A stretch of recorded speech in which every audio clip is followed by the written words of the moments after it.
Hello दोस्तों, welcome back to our channel geeky Arsalan. दोस्तों, जैसा कि हम जानते हैं कि आजकल चाहे आईफोन हो चाहे एंड्रॉयड हो, दोनों ही बहुत ज़्यादा सिक्योर हो गए हैं। अब अगर हम सैमसंग की बात करें जो कि एंड्रॉयड के ऊपर चलता है, तो उसके अंदर भी नॉक्स की सिक्योरिटी आती है। और अगर आईफोन की बात करें तो आईफोन तो माना ही सिक्योर हो जाता है। लेकिन क्या आपने पेगासस अटैक के बारे में सुना है या जीरो डे वल्नरेबिलिटी के बारे में? अगर मैं आपसे ऐसा कहूँ कि एक ऐसा वायरस है जो आपके आईफोन को भी इफेक्ट कर सकता है, तो आप सोच में नहीं पड़ जाएंगे। और यार, वीडियो में आगे बढ़ने से पहले मेरी आप लोगों से रिक्वेस्ट है कि आप लोग मेरे चैनल को सब्सक्राइब भी कर लें और लाइक भी किया करें और कमेंट भी कर दिया करें एक प्यारा सा। इससे मुझे बहुत ज्यादा मोटिवेशन मिलती है। चलिए अब वीडियो को शुरू करते हैं। दोस्तों, आजकल एंड्रॉयड और आईफोन बहुत ज्यादा सिक्योर हो चुके हैं। और एंड्रॉयड के ऊपर तो हम शक कर सकते हैं, लेकिन आईफोन की सिक्योरिटी हम सब लोगों को इस बात पे बिलीव है कि यार एप्पल की जो सिक्योरिटी है वो बिल्कुल टॉप नॉच होती है। और मैं अब आपको जो इस वीडियो के अंदर बताने जा रहा हूँ, इस वीडियो को पूरा देखिएगा। मैं आपको डिटेल में बताने वाला हूँ कि कैसे आईफोन भी अब सिक्योर नहीं है। दोस्तों, पेगासस हो या जीरो डे वल्नरेबिलिटी हो, दोनों ही को बनाने वाला एनएसओ ग्रुप है। और एनएसओ ग्रुप क्या है?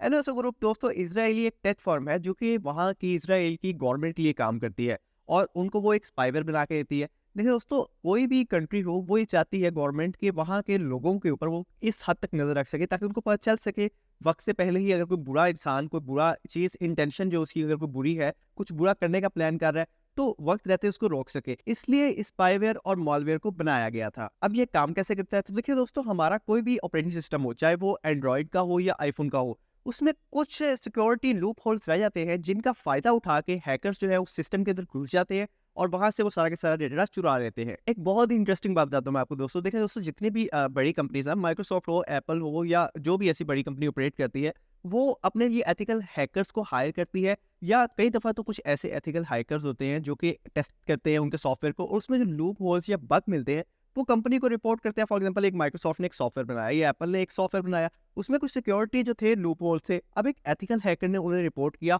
और वो कंपनी जो है उस चीज को टेस्ट करने का, उसका लूप होल तलाश करने की वजह से उस हैकर को कुछ पेमेंट करती है और अपने उसके बदले के अंदर जो लूप होल होता है उसको फिक्स कर लेती है। लेकिन ये जो जीरो डे वल्नरेबिलिटी है और पेगासस अटैक है, ये काम कैसे कर रहा है दोस्तों? ये काम ऐसे करता है कि इनके पास भी एक पूरी हैकर्स की, एथिकल हैकर्स की टीम होती है। और जैसे कोई नया सॉफ्टवेयर बनता है, जो सॉफ्टवेयर इस वक्त रनिंग होता है, लाइक एप्पल का iOS है या कोई भी ऐसा एंड्रॉइड हो, तो उसके ऊपर टेस्टिंग करते हैं, उसके लूप होल्स निकालते हैं, उसके बग्स को ये फाइंड करते हैं। लेकिन फ़र्क ये होता है कि उन सब चीज़ों को फाइंड करने के बाद ये कंपनी को नहीं बताते, बल्कि अपने पास वो राज़ रख लेते हैं ताकि अपने मतलब के लिए उसको यूज़ कर सकें। और कई दफ़ा तो दोस्तों ऐसा भी होता है कि जो कंपनी ने डेवलपर्स या कोडर्स हायर किए होते हैं, या कंपनी से हट के भी जो पूरी दुनिया के अंदर एथिकल हैकर्स हैं, जब वो कोई लूप होल, कोई बग किसी भी बड़ी कंपनी के सॉफ्टवेयर के अंदर फाइंड करती है, तो ये जो पेगासस कंपनी है या इस तरह की जो कंपनीज होती हैं, ये उनको उस कंपनी से मिलने वाली अमाउंट से भी डबल पे करते हैं और उसको वहाँ जो जिस कंपनी का बग ढूंढा होता है उन्होंने, या लूप होल तलाश किया होता है, उस कंपनी को बताने से मना कर देते हैं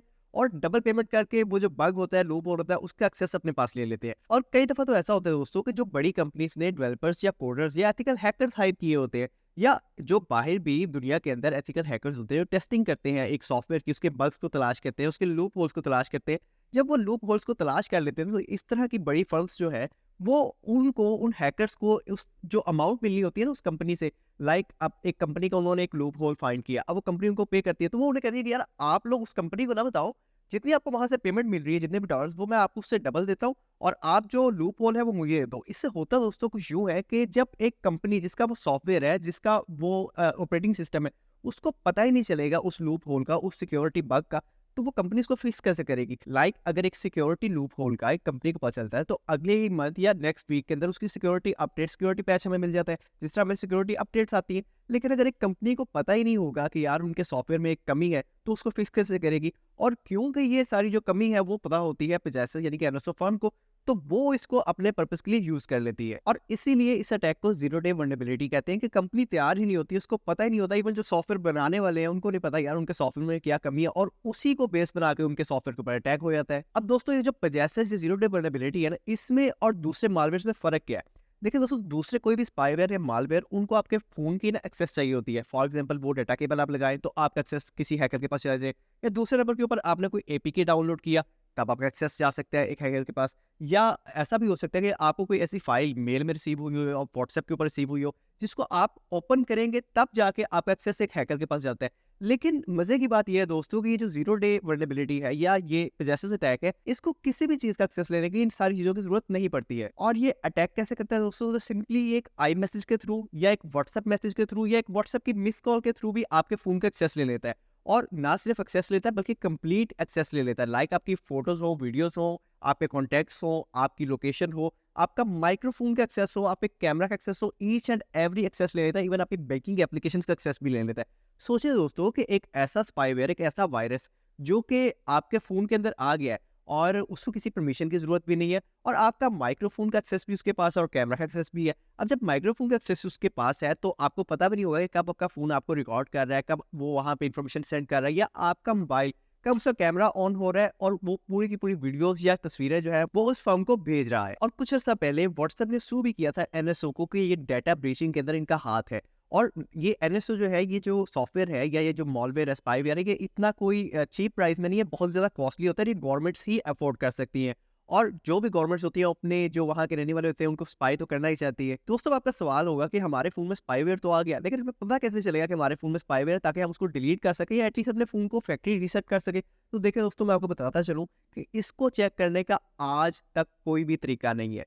जी, आज तक इसको चेक करने का कोई तरीका नहीं है। आपके फ़ोन में ये आ जाएगा, आपको नहीं पता लगने वाला कि आपका फ़ोन जो है वो अफेक्टेड है। और इवन ये इतना खतरनाक है दोस्तों कि इसमें सेल्फ डिस्ट्रक्शन का फीचर भी है। अब सेल्फ डिस्ट्रक्शन क्या है कि अगर ये सॉफ्टवेयर आपके फ़ोन के अंदर है और उसको पता चल जाता है कि आपका फ़ोन फोरेंसिक के लिए जा रहा है, या बहुत सारी रीज़न या वो डाटा जो है वो सेंड नहीं कर रहा है इंटरनेट की कनेक्टिविटी ने, तो ऑटोमेटिकली सेल्फ डिस्ट्रक्ट कर लेता है अपने आप को। लाइक वो कोई ऐसा डिजिटल फुटप्रिंट भी नहीं छोड़ता कि अगर आपका फ़ोन फोरेंसिक के अंदर भी जाएगा तो पता नहीं चल सकेगा कि कभी इसके अंदर कोई स्पाईवेयर था, कोई ऐसी ज़ीरो डे वल्नरेबिलिटी या पेगासस अटैक के अंडर आया है।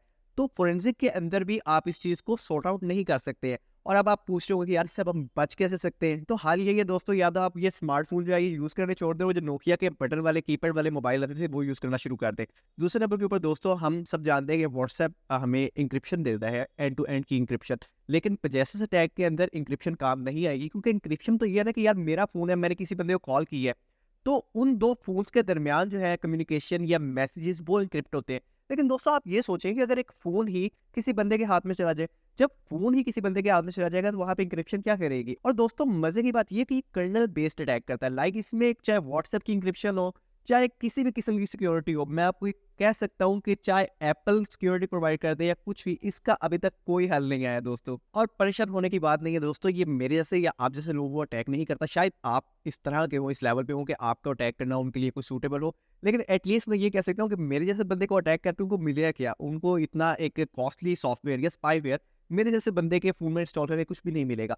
और अगर आप ये सोचते हैं कि आपको ट्रैक किया जा सकता है, तो दोस्तों मैं आपको साफ बता दूँ, इसका हल कोई भी नहीं है। इसका हल सिर्फ़ और सिर्फ़ यही है कि आप अगर ऐसी जगह के ऊपर जा रहे हैं, या आप ऐसी बात कर रहे हैं, या ऐसी किसी महफ़िल में जहाँ पे आप चाहते हैं कि आप रिकॉर्ड ना हो, तो अपने आप फ़ोन को वहाँ पे इग्नोर करें, आप अपने फ़ोन को लेके ही ना जाएँ। उम्मीद करता हूँ दोस्तों आपको ये वीडियो पसंद आई होगी और आपने इससे बहुत कुछ सीखा होगा। और अगर आप ऐसी ही साइबर सिक्योरिटी से रिलेटेड वीडियोज़ को देखना चाहते हैं और ऐसी ही इन्फॉर्मेशन को जानना चाहते हैं, तो नीचे कमेंट सेक्शन में मुझे बता दीजिएगा। मैं इसी तरह के और भी टॉपिक्स के ऊपर वीडियो बना दूँगा। Or if you find this video informative and you want more informative content like this, then please do like, share and subscribe, and don't forget to press the bell icon. Allah Hafiz.